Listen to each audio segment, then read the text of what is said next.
दोस्तों, अक्सर जब हम सरकार से कोई सवाल पूछते हैं या उसकी कमियों पर बात करते हैं तो लोग हमें एंटी नेशनल या देशद्रोह का टैग देने लगते हैं। लेकिन क्या सच में सरकार से सवाल पूछना देश के खिलाफ होना है?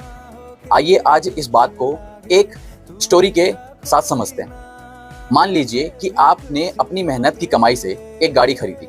उस गाड़ी को चलाने के लिए आपने एक ड्राइवर रखा। अब गाड़ी किसकी है?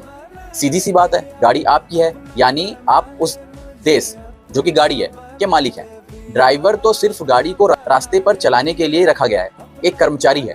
अगर वो ड्राइवर गाड़ी तेजी से भगाए, गलत रास्ते पर ले जाए, पेट्रोल का हिसाब किताब गड़बड़ करे या गाड़ी का इंजन खराब होने पर उसकी मरम्मत ना कराए, तो आप क्या करेंगे?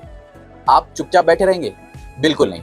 आप उस ड्राइवर से सवाल पूछेंगे कि भाई तू गाड़ी कैसे चला रहा है। ठीक इसी तरह हमारा देश एक गाड़ी की तरह है। देश के असली मालिक हम यानी भारत के आम नागरिक हैं, और जिन्हें हम चुनकर भेजते हैं वे सरकार चलाने वाले ड्राइवर भर हैं। सरकार का काम है हमारे टैक्स के पैसों से अच्छी शिक्षा, अस्पताल, सड़कें, रोजगार और इंफ्रास्ट्रक्चर तैयार करना।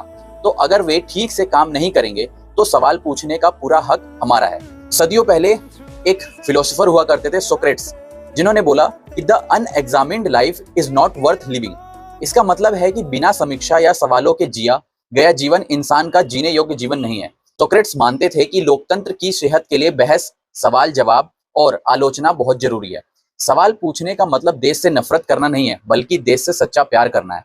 जब हम सवाल पूछते हैं तो हम उस ड्राइवर को उसकी जिम्मेदारी याद दिलाते हैं। और हाँ, अगर ड्राइवर यानी सरकार कोई अच्छा काम करती है तो उसकी सराहना करना भी हमारा ही फर्ज है। इसलिए अगली बार जब कोई आपको सवाल पूछने पर रोके तो याद रखिएगा कि आप इस देश के मालिक हैं और सवाल पूछना आपका मौलिक अधिकार है। लोकतंत्र को जिंदा रखने के लिए आलोचना और संवाद का होना बहुत जरूरी है। अगर आपको यह विचार सही लगा तो इस वीडियो को शेयर जरूर करें और कमेंट में बताएं कि आप इस बारे में क्या सोचते हैं। मिलते हैं अगले वीडियो में, तब तक के लिए जय हिंद।